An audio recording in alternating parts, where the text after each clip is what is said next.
दोस्तों नमस्कार। हरियाणा राज्य के चुनाव को लेकर काफ़ी चर्चा हो रही है। एक महत्वपूर्ण राज्य जम्मू कश्मीर भी है, जहां पर नेशनल कॉन्फ्रेंस उमर अब्दुल्ला मुख्यमंत्री की शपथ में लेंगे। उनको बहुमत की सरकार उनकी बनने जा रही है। तो लोकतंत्र की विजय है, जीत हार किसी की हुई हो, लेकिन श्रीनगर में जम्मू श्रीनगर में चुनाव संपन्न होना, निष्पक्ष चुनाव होना, शांतिपूर्वक होना एक बहुत बड़ी उपलब्धि है।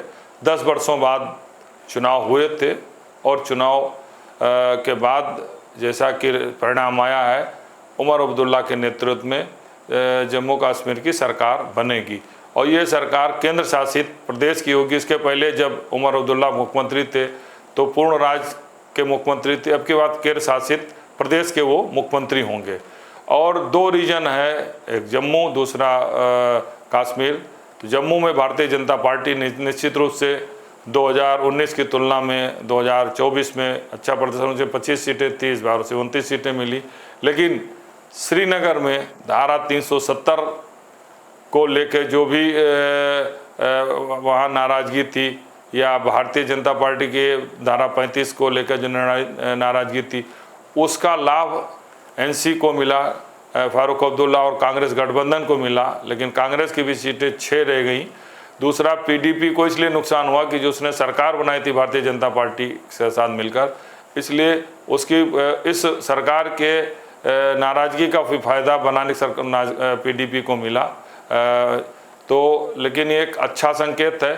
अब जिन मुद्दों को लेकर और बात मतलब नए नवगठित सरकार बात करेगी कि राज्य को पूर्ण दर्जा दिया जाए। अब ऐसी स्थिति में पूर्ण दर्जा दे करके उसमें उनकी मांगों पूरा करते हैं, या पूर्ण दर्जा की मांग को लेकर अब उमर अब्दुल्ला और केंद्र सरकार के बीच टकराव होती है। बेसिक चीज़ जो मैं जम्मू कश्मीर गया भी था, वहाँ का लोग डेवलपमेंट से काफ़ी संतुष्ट है, काफ़ी कार्य भी हुए हैं। और मनोज सिन्हा के ऊपर भी कोई चार्जेज नहीं, उन पर भी ये था कि डेवलपमेंट का काफ़ी काम किया उन्होंने।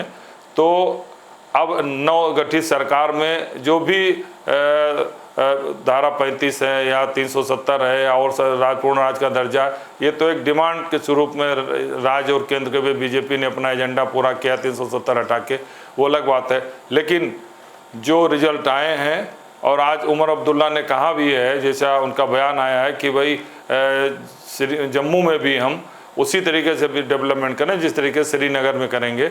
जम्मू में अगर उनका उस तरीके से समर्थन नहीं मिला है जैसा श्रीनगर में मिला है, तो इसका मतलब उसकी उपेक्षा नहीं की जाएगी। अब आने वाले समय में मुख्यमंत्री के रूप में उमर अब्दुल्ला कितना सहयोग लेकर केंद्र के साथ बैठकर मिल कर के डेवलपमेंट की बात करते हैं और अपने एजेंडे को, जो उनका जिन एजेंडे धारा 370 हटाने के पूर्ण दर्जा देने की बात को लेकर वो चुनाव में गए थे, कांग्रेस उनके साथ थी, वो क्या रुख अपनाते हो तो समय बताएगा। फिलहाल इन विपरीत परिस्थितियों में 10 वर्ष बाद ही चुनाव हुए, लेकिन शांतिपूर्वक चुनाव हुए। ये पूरे देश नहीं, पूरी दुनिया में ये बहुत अच्छा संदेश गया।